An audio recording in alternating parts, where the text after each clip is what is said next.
Halvad circuit house ખાતે યોજાયેલા લોકદરબારમાં ધારાસભ્યએ ઝડપી કાર્યવાહી કરવી પણ પ્રશ્નો સાંભળવાની ઉતાવળથી લોકોમાં નારાજગી જોવા મળી।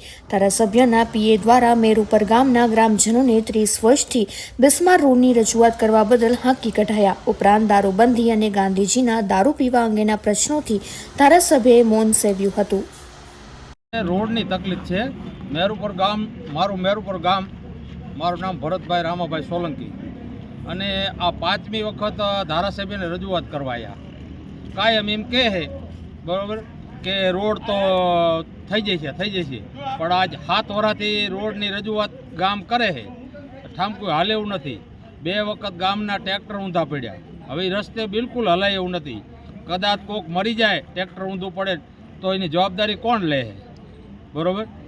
અને રસ્તો અત્યારે માટી નાખી, હવે માટી રોડ ઉપર માટી હાલે એ તો એમને ખબર પડતી હોય કે હવે ન પડતી હોય, એ અમને તો ખબર પડે કે રોડ માથે માટી ન હાલે, માટી રહે નહીં, ઉડે વાહનને। બીજો વાહનવાળો રહ્યો ને એ ઘૂમરી ખાઈને પાછો એક મોટરસાઇકલવાળો પરમથી પડ્યો બરાબર।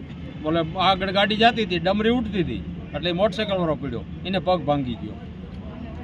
કેટલા કિલોમીટર પોઝિશન મેરુપર ગામની છે। કેટલા કિલોમીટર કેટલા ગામ? 3 કિલોમીટર મેરુપર થાય અને અહીંયાથી 5 કિલોમીટર ગુલાસણ થાય। ઠેઠ લગી રસ્તો હાવ ખરાબ છે બરાબર। પણ ગુલાસણવાળા તો કદાચ રાણેકોર ઉપરથી જતા રહે, પણ અમારા ગામને તો બીજો કોઈ રસ્તો જ નથી આના સિવાયનો।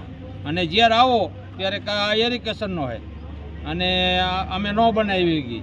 આરએમડીના સાહેબે ચોખ્ખી ના પાડી કે અમે નહીં બનાવી, હું હતો ને મિટિંગમાં બરાબર, કે અમે નહીં બનાવી, અમને હોપે તો અમે બનાવી બરાબર। અને વરમોડા સાહેબને રજૂઆત કરી અત્યારે તો એના પીઆઈએ એવું શબ્દો વાપર્યો કે તમે ખોટી રજૂઆત કરવા આવો। હું મારા છોકરાની નોકરી હારથી રજૂઆત કરવા નથી આવ્યા, અમે ગામના રોડ હારથી રજૂઆત કરવા આવ્યા, હાલે એવું નથી એટલે। અને પીઆઈએ અમને આવો જવાબ આપ્યો કે ભાઈ તમે ખોટી રજૂઆત કરવા આવો, આ 5મી વખત કરવા આવ્યા એટલે કે તમે ખોટી રજૂઆત કરવા આવી બરાબર, આવું એનું નિવેદન છે। આજે સર્કિટ હાઉસ ખાતે લોક પ્રશ્નો બધા સાંભળ્યા। પીજીવીસીએલ રોડના અને પાણીના બધા પ્રશ્નો હતા, એના અધિકારીને બોલાવી સંકલન કરી અને મોટાભાગના પ્રશ્નોના સોલ્યુશનની દિશામાં કામ થયું છે। જે બાકી કામો છે એનું કેવી રીતે કામો પતે એની ડેડલાઇન નક્કી કરવામાં આવી। ટોટાલિટીમાં 100થી વધુ નાના મોટા પ્રશ્નો હતા અને બધા પ્રશ્નોનું વ્યવસ્થિત સંકલન થાય છે અને એનું સોલ્યુશન દિશામાં કામ કરે છે। સૌથી વધુ શેની રજૂઆત આવી હશે?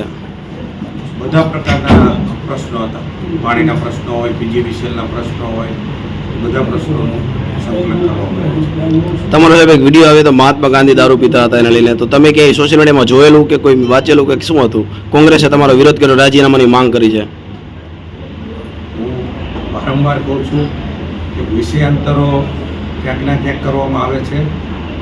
કોઈ પણ બાબત હોય, આખો વિડીયો તમે જોવામાં આવે ને તો વિડીયોના કોન્ટેક્સ્ટમાં હું જાહેર જીવનમાં વારંવાર અપીલ કરતો હોઉં છું કે કોઈ પણ બાબત કામ થતી હોય તો આપણે પ્રજાલક્ષી કામ કરી, મીડિયા હોય, રાજતંત્ર હોય, વહીવટીતંત્ર, ન્યાયતંત્ર, આખો વિડીયો તમે જુઓ ને તો ક્યાંક ના ક્યાંક કામ કરતા હોય। આજે હું માણસ છું, આટલા બધા કામ કરતો હોય તો ક્યાંક ના ક્યાંક વિષયાંતરો એટલે ભૂલ થતી હોય તો એનો વિષયને જુદી રીતે રજૂ કરવામાં આવે છે।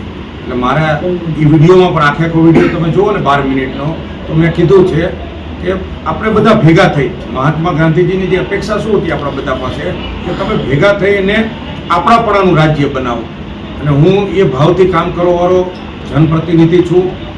મારે કોઈ અહીં કંઈ પ્રત્યક્ષ કે પરોક્ષ કંઈ મેળવવા માટે નથી આવ્યો, માત્ર ને માત્ર ઈશ્વરે મને ઘણું આપ્યું છે અને રાષ્ટ્રે મને ઘણું આપ્યું છે, એ ભાવથી હું સેવા કરી રહ્યો છું।